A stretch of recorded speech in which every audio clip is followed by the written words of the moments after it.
love to use station rotation in my classroom, but I really often struggle with what did my students actually get done or what do they maybe need help with. And so I like to use Kami to help me with station rotation.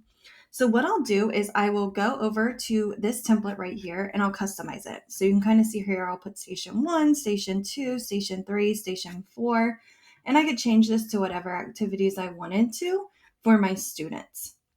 Once I bring this into Kami, I can also add this timer. So right here, I've got a timer on my Google slide. I am just going to go ahead and copy this timer.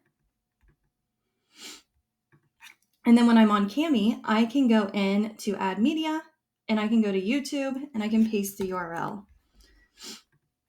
And then I can insert that video.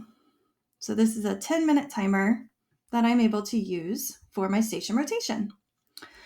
Then what I like to do is sometimes I'll add audio or video directions for my students. So if I wanted to do that, I just go over here to this comment tool and I can add voice comments, video comments, or I can even screen capture what I want my students to be able to understand and what I expect them to be able to do as well.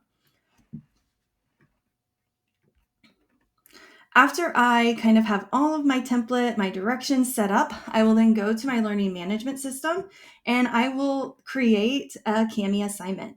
And I will then share this through the Google Classroom or whatever your learning management system is. And I will then, again, share that station rotation with my students. Let's see if we can find it in here. There it is.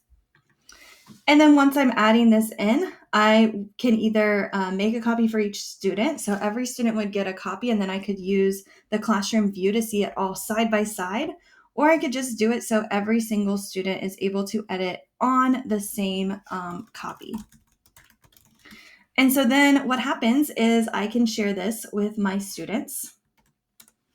And when they have their own, oops, wrong link. When they have their copy and they can go to that learning management system, they're able to see the exact same template. So again, I could do it copy by copy, and then I could kind of see what my students do. And if they're all on the same one, I could have them all add maybe like a certain